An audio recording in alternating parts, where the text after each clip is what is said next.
तुम्हें सारथी के रूप में पाकर गौरवान्वित तो मैं हो जाऊंगा मित्र।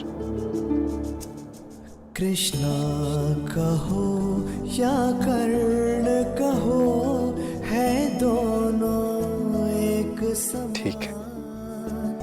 कृष्णा कहो या कर्ण कहो, है दोनों एक समान।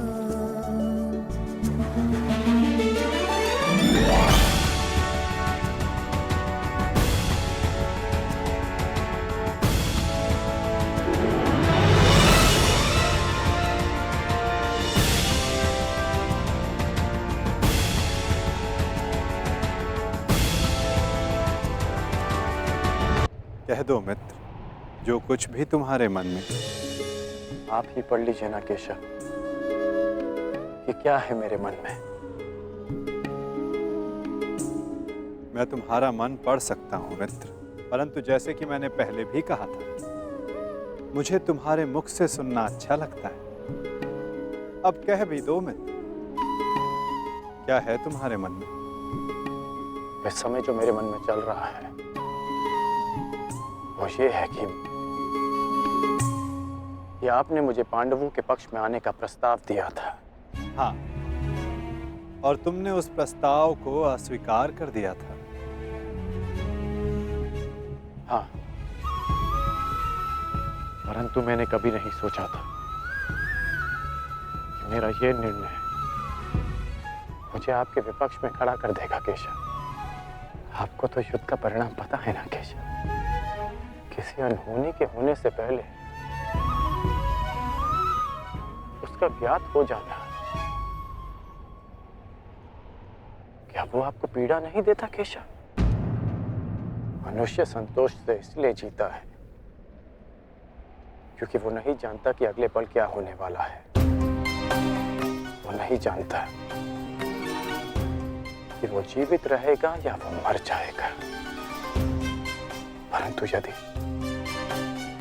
उसे ज्ञात हो जाए कि अगले पल क्या होगा या वो कब मर जाएगा, तो आपको नहीं लगता कि उसके आने वाले पल भय और चिंता में बीतेंगे?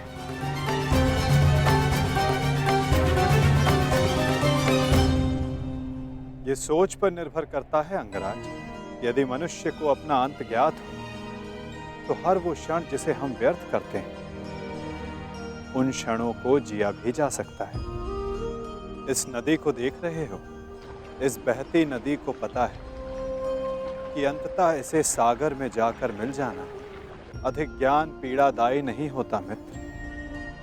अधिक ज्ञान उचित निर्णय लेने में सहायता करता है। यदि तुम्हें भी भूत और भविष्य का कुछ अधिक ज्ञान होता तो कदाचित तुम भी अधिक न्यायपूर्वक निर्णय कर पाते। आपका मंतव्य यही है ना कि पांडव उचित हैं और दुर्योधन अनुचित?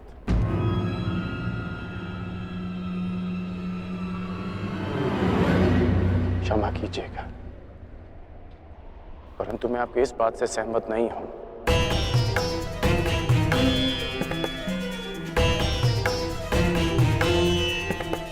मुझे लगता है केशव कि दोनों अपने अपने स्थान पर दोषी हैं।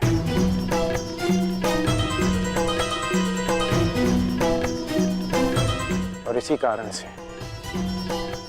दोनों अपनी अपनी दृष्टि में निर्दोष और सही हैं। यदि दोनों ही दोषी हैं, तो तुम निष्पक्ष क्यों नहीं हो जाते मित्र?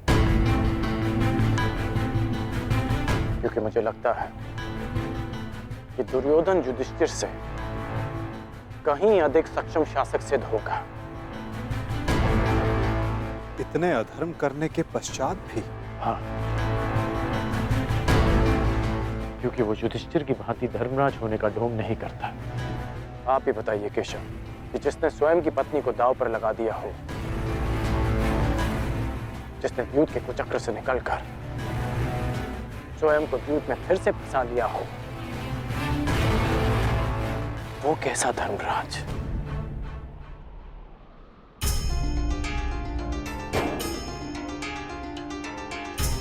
युधिष्ठिर की असमर्थता के कारण। राजकुमार युधिष्ठिर, मेरे शौंड की रक्षा कर लीजिए। मेरा अनुज मृत्यु की भेंट चढ़ गया।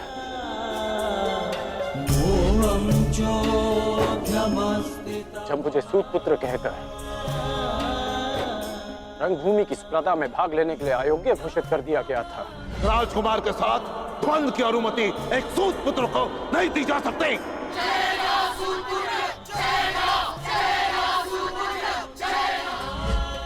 तब भी धर्मराज का धर्म मौन था। ऐसे में दुर्योधन ने मेरा हाथ थामा, जिसे आप अधर्मी कहते हैं। आज मैं अंगराज हूं, परिवर्तन के लिए खड़ा हूं, वो केवल दुर्योधन के कारण। केशव, मैंने कहा था ना, यदि तुम्हें तनिक अधिक ज्ञान होता तो तुम उचित निर्णय ले पाते मित्र।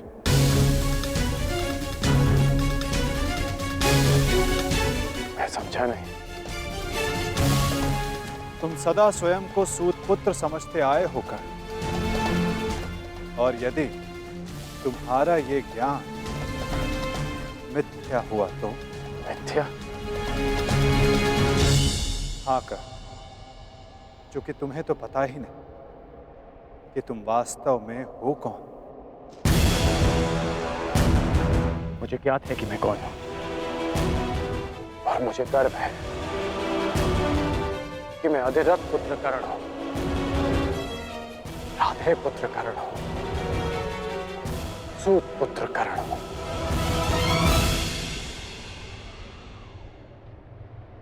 तुम राधे नहीं हो अंगराज, तुम अधिरथ पुत्र नहीं, तुम सूत पुत्र नहीं।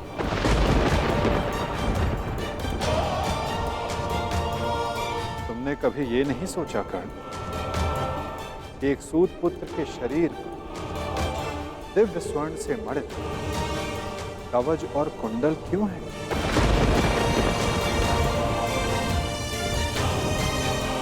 तुम्हारे मन में यह प्रश्न कभी नहीं उठा कि एक साधारण से सारथी के पुत्र के पास ये कवच और कुंडल क्यों है?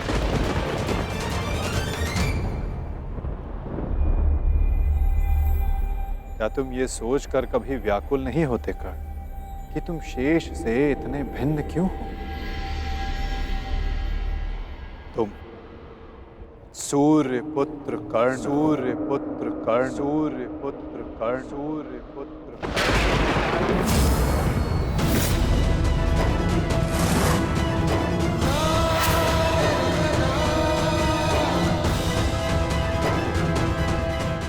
स्वयं सूर्य नारायण के अंश हो तुम कर्ण।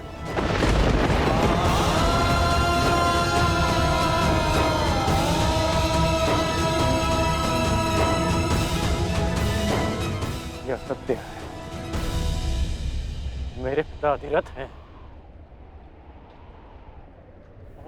और मेरी माता राधा। सत्य से भागो मत कर्ण, और सत्य यही है कि अधिरथ तुम्हारे पालक पिता हैं। तुम उन्हें गंगा किनारे मिले थे, कभी सोचा नहीं कि क्यों सूर्य का तेज तुम्हारे मुखमंडल पर रहता है? कभी अनुभव नहीं किया मित्र कि क्यों सूर्य का ताप तुम्हारे शरीर पर स्निग्धता का अनुभव कराता है? तब भी समझ नहीं आया तुम्हें जब दिग्विजय करते समय पांचाल युद्ध में क्यों शत्रु पक्ष पर सूर्य देव का ताप बरस रहा था? क्योंकि तुम अधिरथ पुत्र नहीं, तुम सूर्य देव का आशीर्वाद हो कर्ण।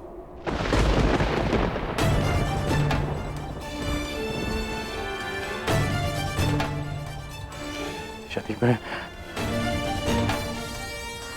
पिताश्री को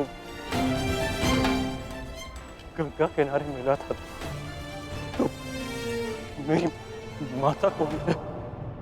कर्ण, अपनी माता से बहुत पहले से भेंट करते आ रहे हो तुम कर्ण, क्योंकि रक्त सदा रक्त का सम्मान करता है। कभी सोचा है कि वो कौन है? जिनके समक्ष आते ही तुम्हारी दृष्टि उनके पांव की ओर चली जाती है? वो कौन है जिनसे हर युद्ध से पूर्व उनका आशीष लेने का तुम्हारा मन करता है? कौन है कर्ण जो सदा तुम्हें अपने पुत्रों के समान प्रेम करती है? वो कौन है जिनकी आंखें तुम्हें देखते ही भर आती हैं? अर्जुन से द्वंद्व होने के पश्चात भी तुमने कभी पांडवों का अहित नहीं चाहा, कभी उनकी रक्षा की, कभी उन्हें चेतावनी दी। क्यों कर्ण? इसलिए नहीं कि तुम न्याय चाहते थे, अपितु इसलिए कि तुम्हारी धमनियों में बहता हुआ रक्त तुम्हें पुकार रहा था। हाँ कर्ण, तुम राधे नहीं कुंती पुत्र हो, पांडवों के ज्येष्ठ। हाँ कर्ण, बुआ कुंती ही तुम्हारी माता है और तुम उनके ज्येष्ठ पुत्र।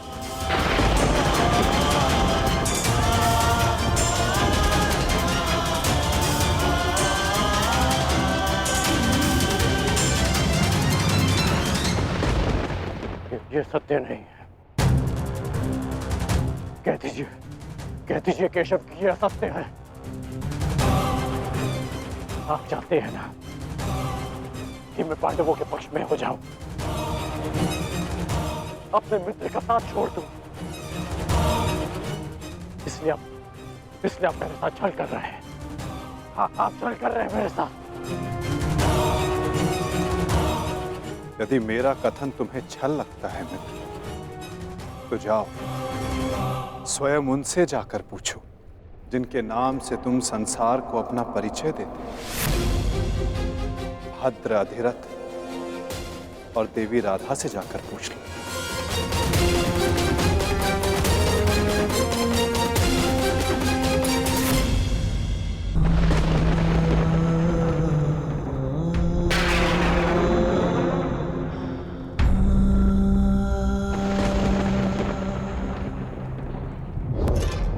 आ गए?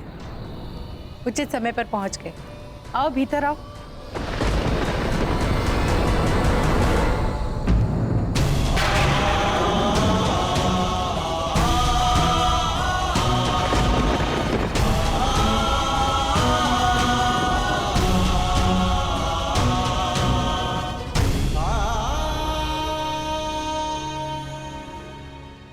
क्या हुआ पुत्र?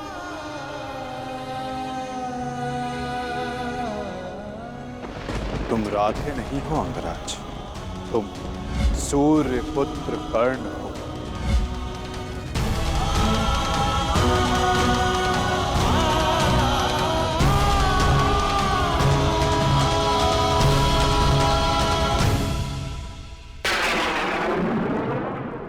एक बार फिर से पुत्र कहकर पुकारिए ना। पुत्र?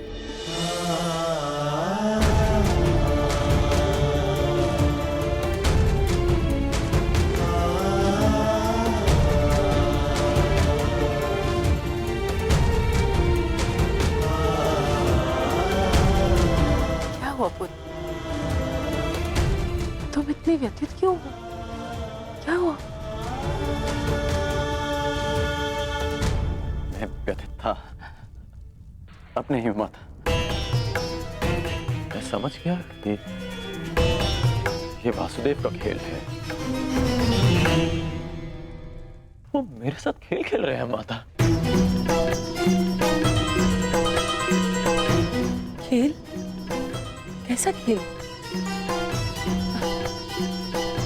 क्या विनोद किया केशव ने?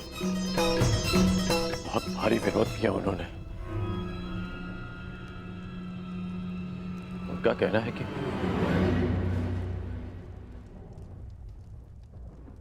आप दोनों मेरे बालक माता पिता हैं।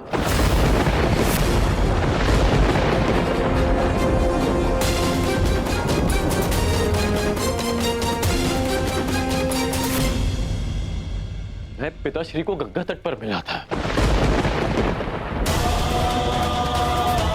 सूर्यदेव मेरे पिता है और माता कुंती मेरी माता।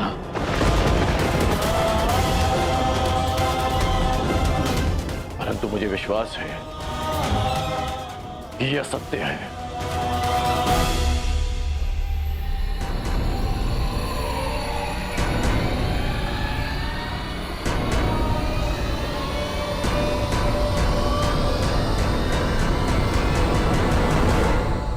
ये असत्य है ना? मैं आप ही का पुत्र हूं।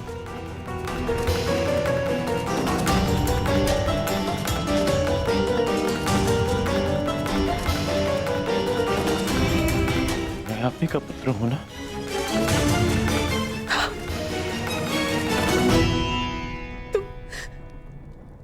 तुम मेरे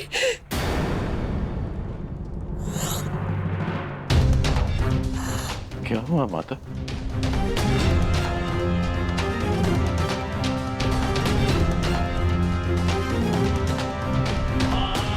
क्या हुआ पिताश्री? आप दोनों मौन क्यों हैं? कहिए ना कि आप ही मेरी माता है। कहिए ना कि मैं आपका पुत्र हूं। कहिए ना कि आप मेरी माता है। कहिए ना कि आप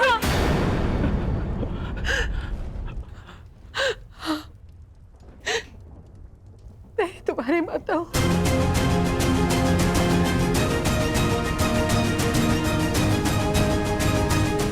परंतु दात्री नहीं।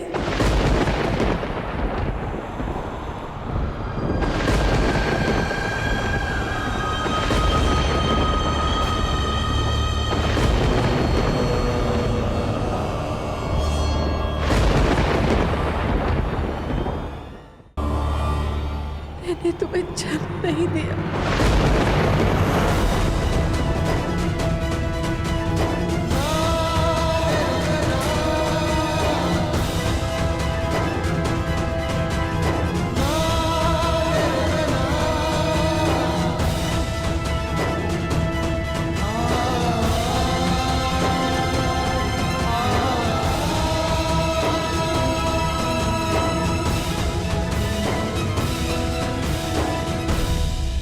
इतने वर्षों से हमने तुमसे ये सत्य छुपा कर रखा कि देवी कुंती तुम्हारी माता है। इसी कारण हम न तुम्हें धनुर्विद्या सीखने देना चाहते थे और न रणभूमि में जाने देना चाहते थे, क्योंकि देवी कुंती तुम्हारी जन्मदात्री है। केशव ने तुमसे कदाचित असत्य नहीं कहा। तुम मेरे पुत्र नहीं।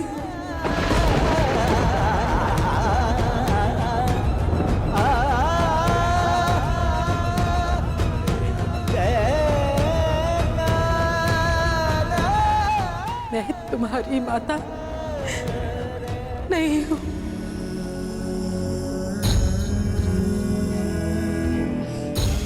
आप असत्य कह रही हैं कि आप मेरी माता नहीं हैं। यदि ऐसा होता तो क्यों बचपन में जब मुझे भूख लगती थी तब आपको स्वयं ज्ञात हो जाता था? जब मुझे निद्रा आती थी तो कौन मुझे अपनी गोद में सुलाता था?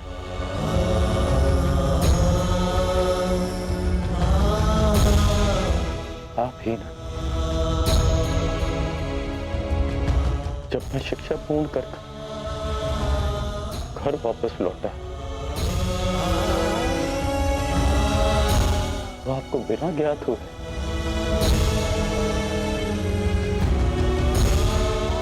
कैसे पता चल गया कि मैं आ गया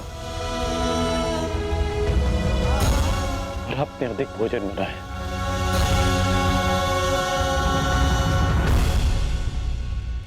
क्यों मेरे राज्याभिषेक पर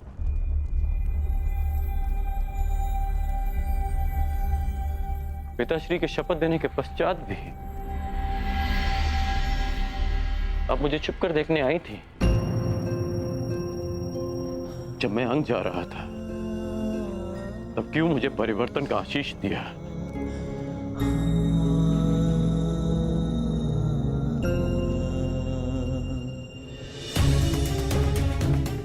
सत्य कह रही है आप मुझसे, इसीलिए कि मैं इस युद्ध में भागना हूं। ठीक, मैं इस युद्ध में भाग नहीं लेता। मैं सदा ही आपके चरणों में बैठा रहूंगा। मैं यहां से कहीं नहीं जाऊंगा। बस इतना कह दीजिए कि आप ही मेरी माता। कह दीजिए।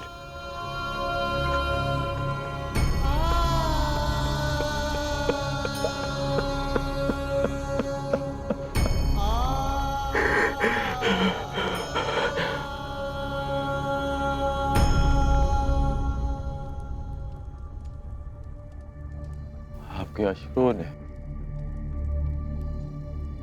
और आपकी चुप्पी ने सत्य सामने ला दिया।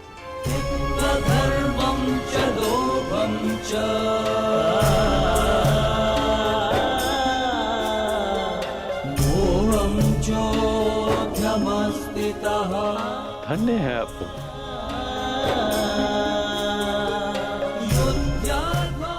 किसी और की संतान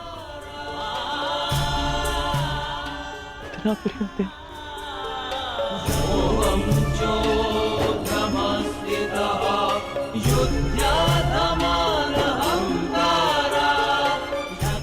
मैं आपका ऋण कभी नहीं उतार पाऊंगा।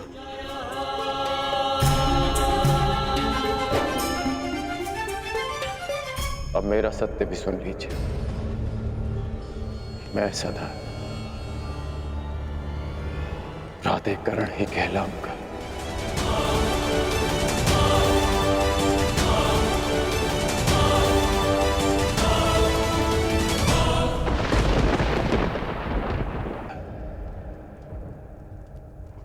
प्राधिकरण ही कहलाऊंगा।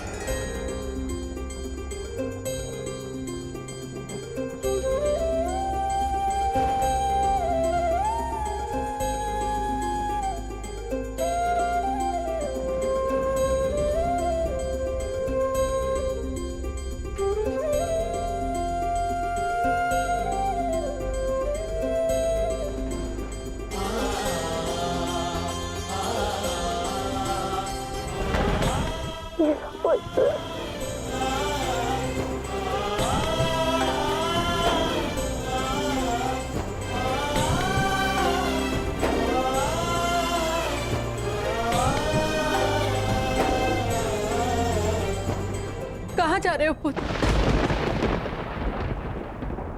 उनके पास जो मेरे प्रश्नों से भयभीत होकर छिपकर बैठे हैं।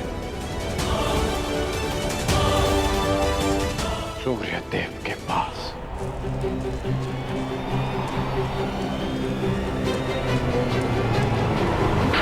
मेघों के आवरण से बाहर निकलिए सूर्यदेव। अब आप मुझसे और नहीं छिप सकते। मेरे समक्ष आइए सूर्यदेव। जीवन के आरंभ से हर प्रातः मैंने आपको तर्पण किया, उसके लिए बाहर आइए। मैंने सदा आपका सम्मान किया, उसके लिए बाहर आइए।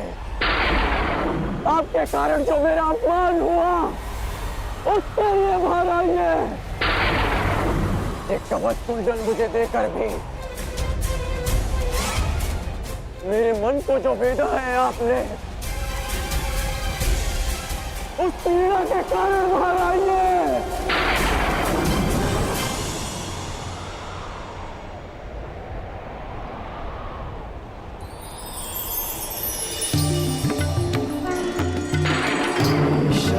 रवि संप्राप्तः भास्करो लोकपाल। पुत्र कर्ण,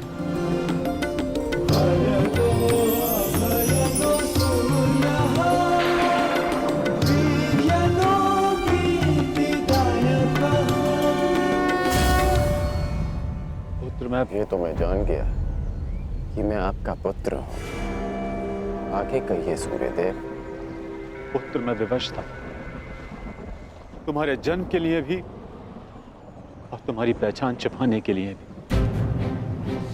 महर्षि दुर्वासा ने देवी कुंती की सेवा से प्रसन्न होकर उन्हें ये आशीर्वाद दिया कि वो जिस भी देवता का आह्वान करेंगी वो उन्हें पुत्र देंगे। देवी कुंती बालिका थी, उन्हें लगा कि कहीं ये वरदान मिथ्या तो नहीं, और उन्होंने खेल खेल में मुझे ये आह्वान दिया और वरदान से विवश होकर मुझे उन्हें अपना अंश देना पड़ा। विवश थे आप? कि आज विवश नहीं है? माता कुंती को मुझे अपनाने में समाज का भय था, परंतु आपको किस बात का भय था? आपने मुझे सत्य क्यों नहीं बताया? संसार भर को प्रकाश देने वाले ने अपने ही अंश को अंधकार में रखा। क्यों? जब संसार मुझे सूत पुत्र कहकर नीचा दिखाता रहा, तब आपकी दृष्टि क्यों नहीं झुकी? जब सब मुझसे मेरा अधिकार छीनते रहे, तब आपके अहंकार को ठेस क्यों नहीं पहुंची? क्यों तब तक आप मेरी प्रतीक्षा करते रहे, जब तक मुझे स्वयं ज्ञात नहीं हो गया कि मैं आपका पुत्र हूं? क्यों मुझसे सत्य को दूर रखा आपने? क्यों? मैं मानता हूं कि मैंने तुम्हें सत्य से दूर रखा, परंतु मैं सदैव तुम्हारे साथ था। मैं नहीं चाहता था कि समाज को इस बात का ज्ञान हो। मैंने तुम्हें ये कवच और कुंडल इसलिए दिए ताकि तुम अपने हृदय को और भी अधिक बलशाली बना सको। तुम्हें समाज की कठोरता को सहने की शक्ति मिले। मुझे क्षमा कर दो। आपके अश्रु मुझे सांत्वना नहीं दे रहे,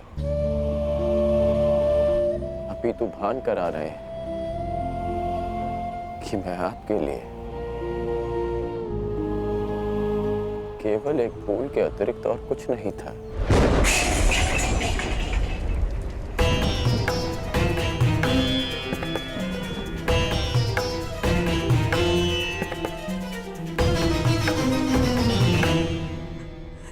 हे ईश्वर,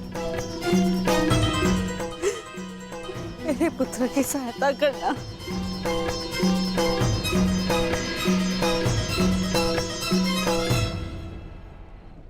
जो स्वयं की सहायता करना जानते हैं, ईश्वर भी उन्हीं की सहायता करते हैं बुआ।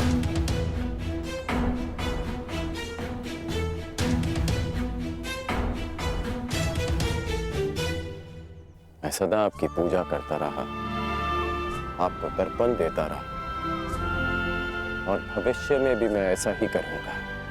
मैं सदा आपका सम्मान करूंगा, क्योंकि मेरे लिए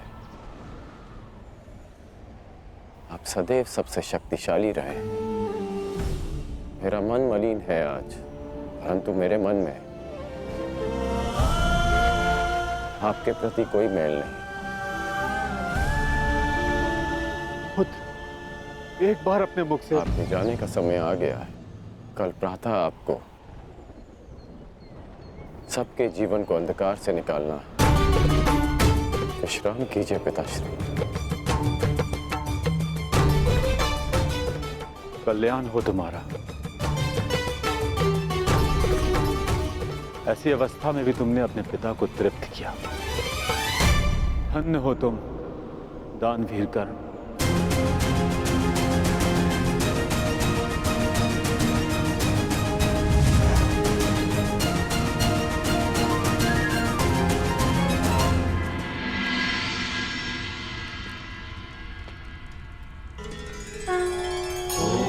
अब आप और कितना व्यथित रहेंगी बुआ? आप अपने कर्मों को संसार से छिपा सकती हैं, परंतु अपने कर्मों के फल को आप स्वयं से और कितना छिपाएंगी? अपने कर्मों का सामना प्रत्येक को एक ना एक दिन करना ही पड़ता है बुआ। परंतु उसका सामना कैसे करूंगी? क्या कहूंगी उसे इसके समक्ष आकर?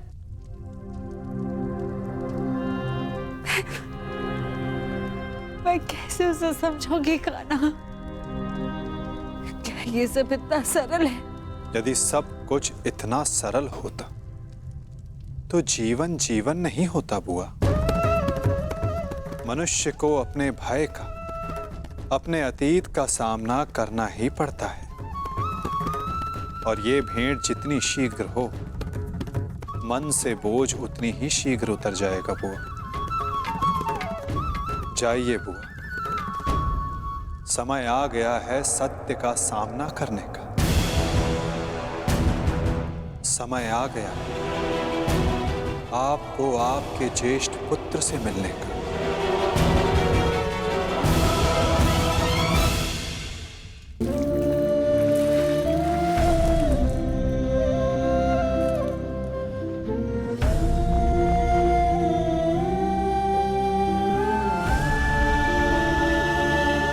दान चाहिए पुत्र, दोगे?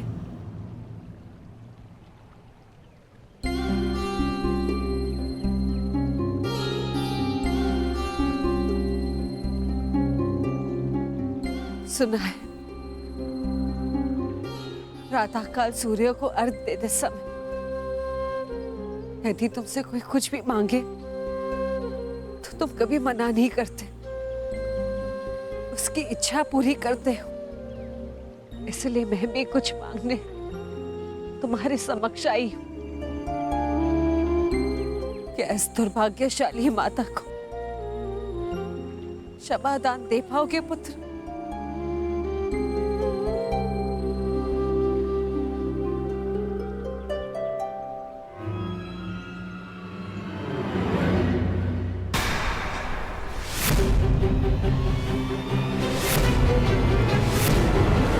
क्षमा प्रार्थी तो मैं हूँ राजमाता।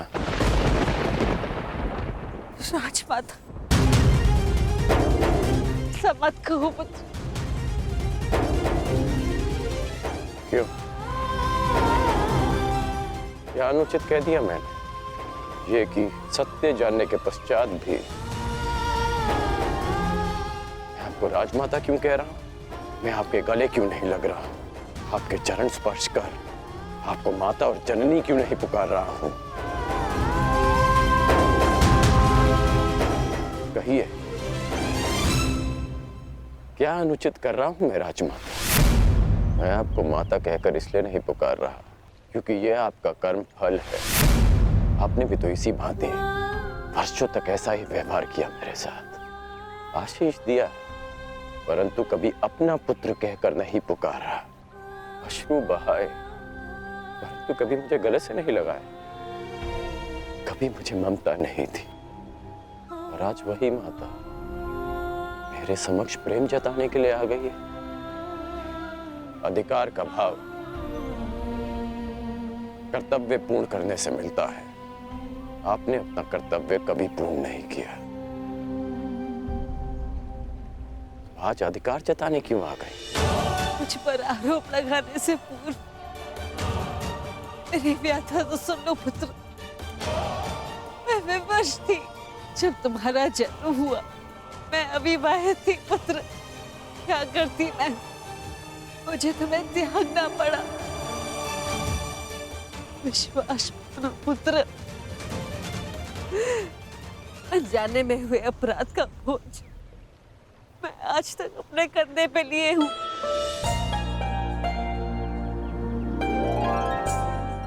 आपने अपनी व्यथा तो कह दी, परंतु मेरा क्या दोष था? एक बालक जिसने अपनी आंखें भी पूरी तरह नहीं खोली थी, उसके जीवन में आपने सदा के लिए अंधकार कर दिया। एक नवजात को गंगा माँ की भेंट चढ़ा दिया आपने। क्या आपने ये भी नहीं सोचा कि वो जीवित रहेगा या वो मर? यदि वो बच गया तो संसार उसे किस नाम से पुकारेगा? समाज उसे कितने ताने देगा कि उसका जीवन जीते जी नरक बन जाए। ये भी नहीं सोचा हमने। गंगा में इसीलिए बहाया ना क्योंकि गंगा मां पाप धोती है। मैं आपके लिए पापी था ना, केवल एक पाप, एक अभिशाप जिसे आप गंगा में बहाकर भूल गई। आश्चर्य की बात यह है कि कभी आपने मुझे खोजने का प्रयास नहीं किया। कभी ये जानने का प्रयास नहीं किया कि मैं जीवित हूं या मर गया। आपको पता है कि जब भी मैं आपके समक्ष आता था, आपको प्रणाम करता था तो एक विचित्र स्नेह, एक अनोखा बंधन अनुभव करता था मैं। क्या आप कभी ऐसा अनुभव नहीं करती थी? तुम मेरे ही पुत्र हो। इसका ज्ञान मुझे रंगभूमि में हुआ, परंतु फिर भी आप मौन थी, ये जानने के पश्चात में आप समझा कि तब आपके समक्ष एक और प्रश्न आकर खड़ा हो गया कि युवराज पद की होड़ में प्रदा कर रहे अपने सारे पुत्रों को कैसे बताएं कि जिसके कुल का वो अपमान कर रहे हैं वो उनका ज्येष्ठ भ्राता है। हस्तिनापुर के समक्ष ये सत्य कैसे बताएं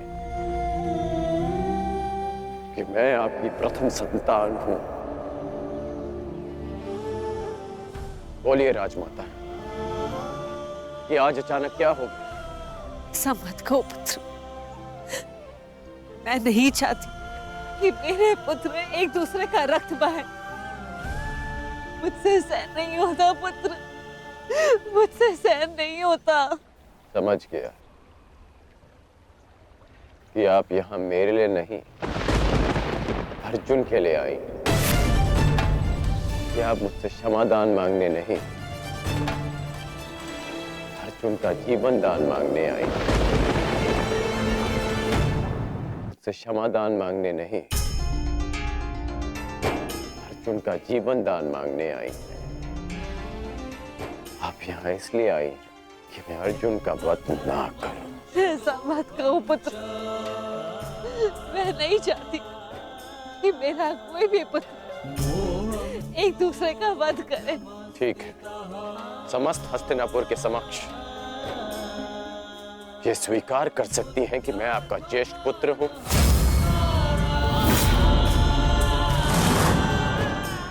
पता था मुझे कि कोई उत्तर नहीं मिलेगा। मेरे जीवन पर अनेक बार संकट आया, तब आपकी ममता नहीं जागी। परंतु आज जब अर्जुन के जीवन पर संकट आया, तब आप अपनी लज्जा, अपना सम्मान सब भूलकर मेरे पास आ गए।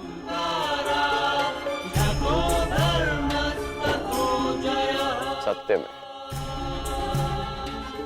अर्जुन बहुत भाग्यशाली है कि उसे आपकी ममता मिली। मैं भले ही अर्जुन को युद्ध के द्वंद्व में हरा दूं, परंतु आज उसने मुझे ममता के द्वंद्व में हरा दिया। तुम्हारी अपराधी हूं मैं।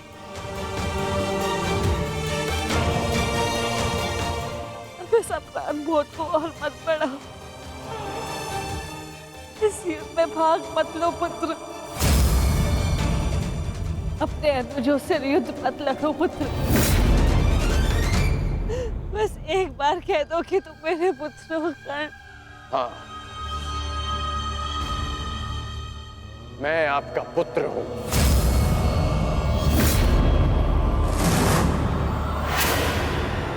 किंतु आप मेरी माता नहीं।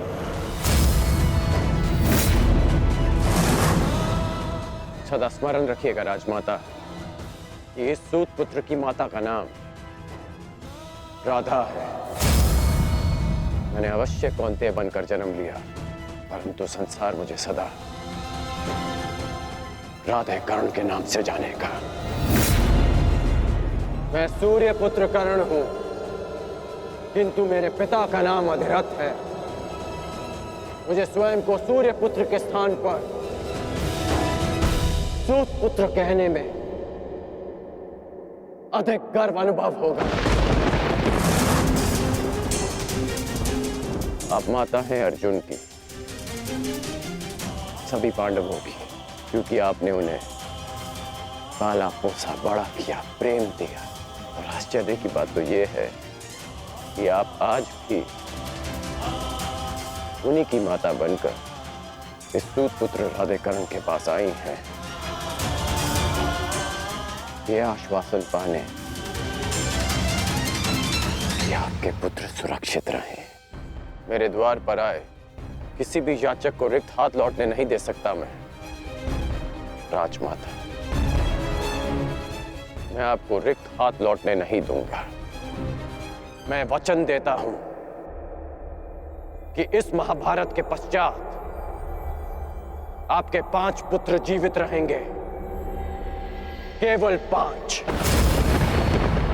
यदि अर्जुन ने मेरा वध किया तो भी, और मैंने अर्जुन का वध किया तो भी। यदि अर्जुन मेरे हाथों वीर गति पाता है तो मैं सब कुछ छोड़कर आपके पास आ जाऊंगा। मैं वचन देता हूं कि अर्जुन के अतिरिक्त आपके किसी पुत्र का वध नहीं करूंगा मैं।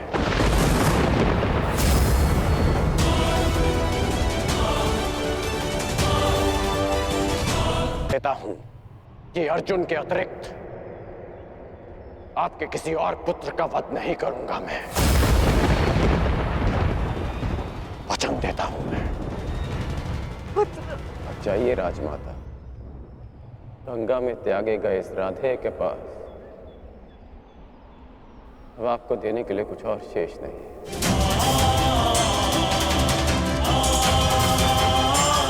रही बात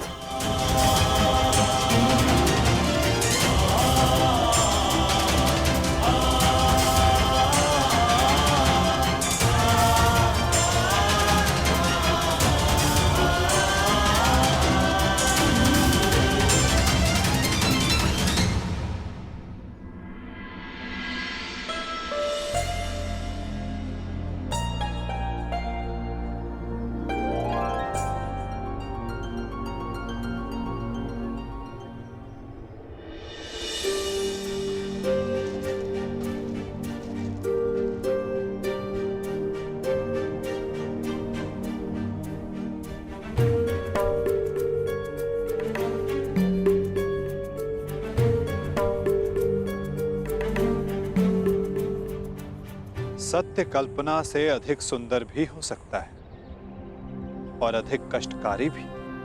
मैं जानता था परंतु मैं ये कभी नहीं चाहता था कि तुम इस कष्ट को सहो। अगर आप ऐसा नहीं चाहते तो ऐसा नहीं होता केशव। एक बात मैं समझ चुका हूं कि इस सृष्टि में सब आप ही की इच्छा से होता है, आप ही के अनुसार होता है, ठीक वैसे ही जैसा आप चाहते हैं।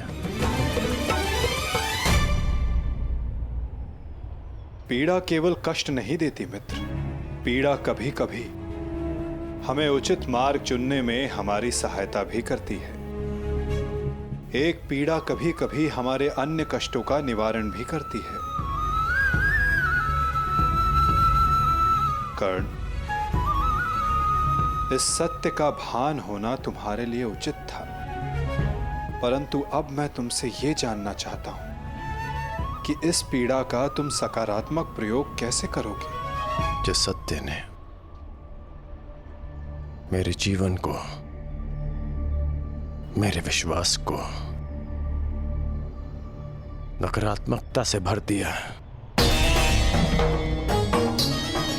उसमें क्या सकारात्मकता केशव? उसमें क्या भलाई दिख रही है आपको? क्यों? क्या ये उचित नहीं कि अब तुम स्वयं को सूद समझने की पीड़ा से मुक्त हो गए हो, कि तुम्हें अब अपना वंश क्या, कि अब तुम पूरे मन से, पूरे अधिकार से किसी भी क्षत्रिय के समक्ष जाकर अपना अधिकार मांग सकते हो। क्या ये उचित नहीं कर कि अब तुम्हें ज्ञात हो गया है कि मैं क्यों तुम्हें पांडवों के पक्ष में आने के लिए सुझाव देता रहा।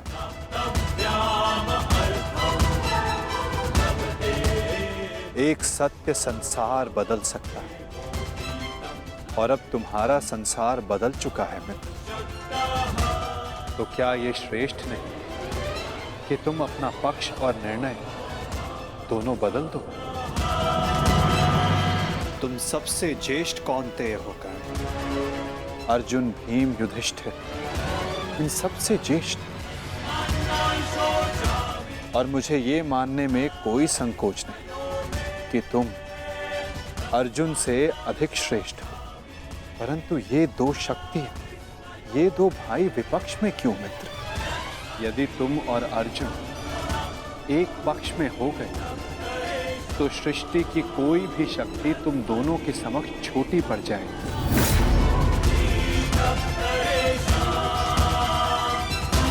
तुम्हें और अर्जुन को मेरी, वासुदेव तक की आवश्यकता नहीं पड़ेगी मित्र।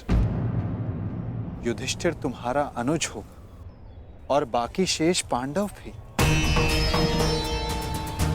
तनिक सोचो, जो परिवर्तन तुम अंगराज बनकर ना ला सके, वो परिवर्तन तुम हस्तिनापुर के सम्राट बनकर ला पाओ। सूर्य पुत्र कौन्तेय सम्राटगण, जो संसार को एक प्रकाशमान युग की ओर ले जा सकता है।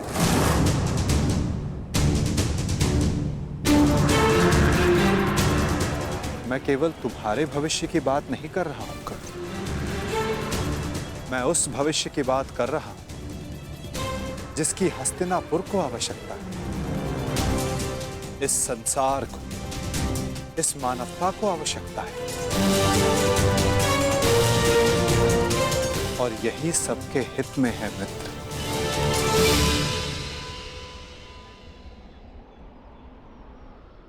ठीक है, एक बार मैं आपकी बात मान भी लूं, हस्तिनापुर का सिंहासन जीत भी लूं, परंतु क्या मैं प्रजा के मन में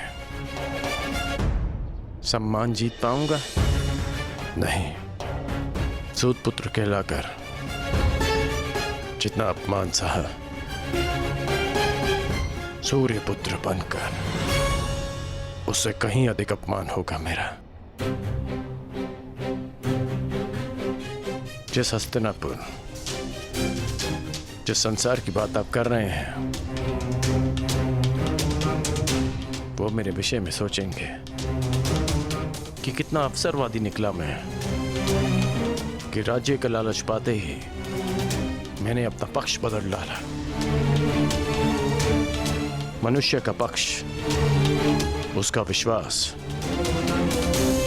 उसका ईश्वर होता है। मेरे जन्म का सत्य बदल जाने से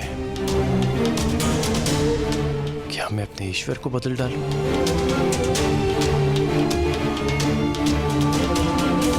और अर्जुन, क्या ये उस महान धनुर्धारी का अपमान नहीं होगा? और युधिष्ठिर, जिसने 13 वर्ष वन में काटे, क्या ये उसके अधिकार का हनन नहीं होगा? और दुर्योधन का क्या? दुर्योधन की मित्रता ने वट वृक्ष बनकर मुझे संसार के ताप से बचाया, मुझे छाया दी, और जो वृक्ष छाया देता है उसे काटा नहीं जाता, उसकी रक्षा की जाती है। धिक्कार होगी मुझ पर यदि ऐसा विचार मेरे मन में भी आया।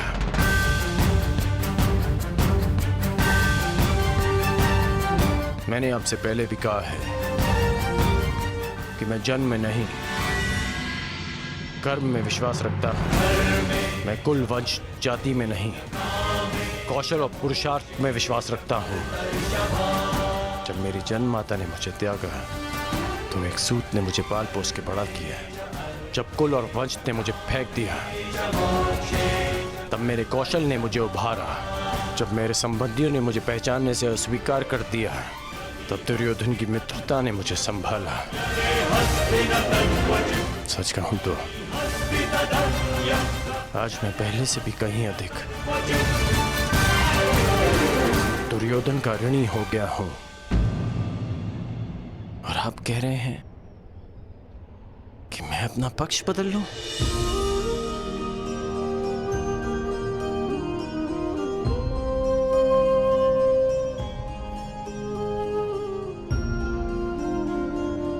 मैं अभिभूत हुआ तुम्हारे इन वचनों से कर्ण, परंतु मेरी इच्छा सदा यही है कि तुम मेरे साथ रहो और मैं तुम्हारे। परंतु निर्णय लेना तुम पर निर्भर करता है मित्र। तो बताओ कर्ण, तुम्हारा अंतिम निर्णय क्या है? तुम्हारे नए परिचय का, इस सत्य के भान का क्या निष्कर्ष है? एक ही निष्कर्ष है और एक ही निर्णय। या तो मेरे मित्र दुर्योधन के शीश पर राज मुकुट होगा, या इस कर्ण के धड़ पर शीश ही नहीं होगा।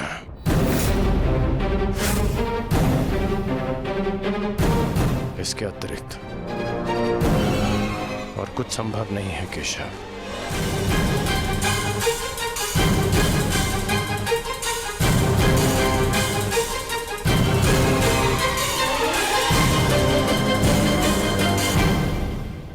आपसे एक विनती है केशव कि मेरी जन्म कथा गुप्त रखिएगा। यदि युधिष्ठिर को इसका ज्ञान हुआ तो वो सिंहासन को ठुकरा देगा, और यदि उसने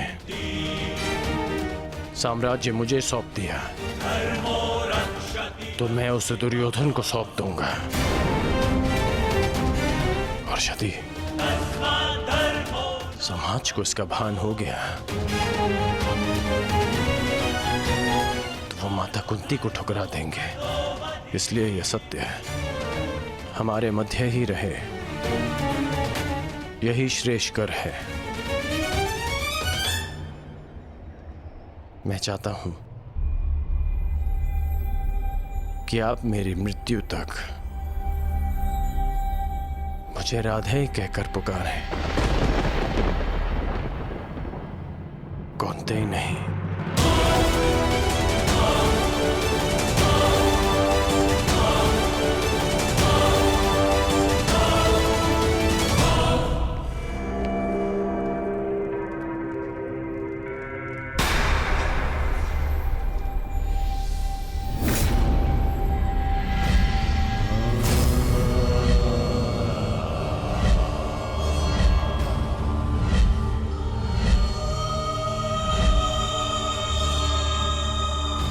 यही तुम्हारा भविष्य है, यही तुम्हारा प्रारब्ध, यही अंत है कुरुवंश का।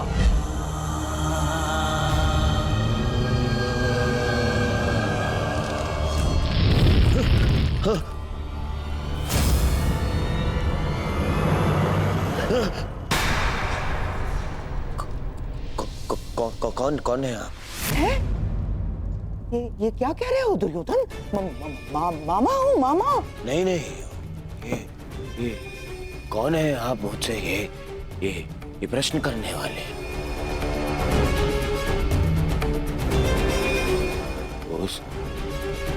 उस छली ने, उस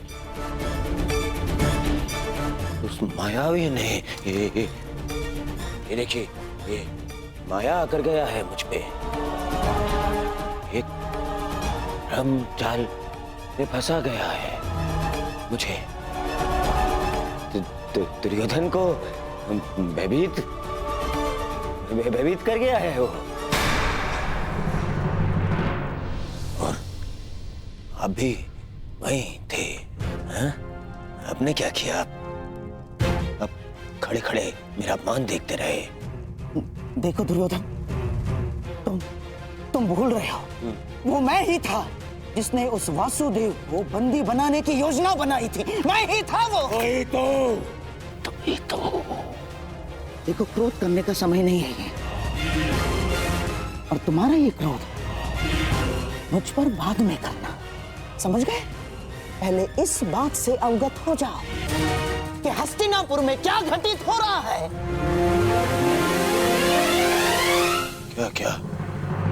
क्या घटित हो रहा है हस्तिनापुर में?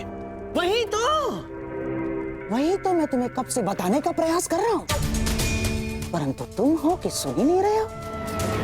तुम्हें कदाचित अनुमान नहीं है कि तुम्हारा परम मित्र कर्ण तुम्हारे नाक के नीचे क्या कर रहा है। क्या कर रहा है मेरा मित्र? जब तुम उस वासुदेव के माया के भ्रम के पश्चात स्वयं को संभालने का प्रयास कर रहे थे, तब सभा से वासुदेव के साथ कर्ण ने भी प्रस्थान किया था। दुर्योधन दोनों साथ थे। दोनों साथ थे, दोनों साथ थे। हाँ, और केवल इतना ही नहीं दुर्योधन, तुम्हारे शत्रुओं की माता कुंती के साथ तुम्हारे परम मित्र कर्ण ने बहुत समय व्यतीत किया, बहुत। कहीं ऐसा तो नहीं दुर्योधन कि उस छलिए वासुदेव की माया में फंसकर कर्ण पांडवों के पक्ष में? ऐसा हो सकता है ना दुर्योधन? नहीं नहीं, ऐसा नहीं हो सकता। ना, हो सकता है। नहीं, मुझे ये कर्ण से मिलना है। इसे शाल मिलना है कर्ण से।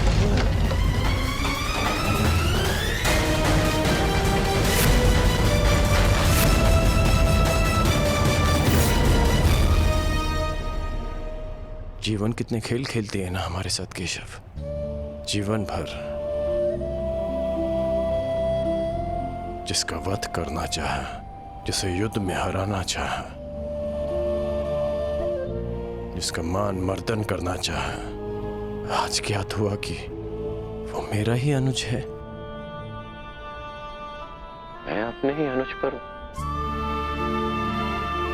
आक्रमण कैसे कर पाऊंगा? उस पर बाण संधान कैसे करूंगा मैं? और यदि ऐसा नहीं करता तो वो उस मित्र के साथ विश्वासघात होगा जो मेरे विश्वास पर ये युद्ध लड़ रहा है।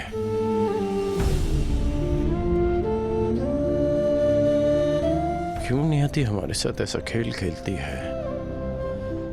क्यों वो दो भाइयों को शत्रु बनाकर सामने ले आती है? क्यों वो उन्हें एक दूसरे के रक्त का प्यासा बना देती है, जिनकी धमनियों में एक ही रक्त बहता है? ये कैसी नियति है केशव?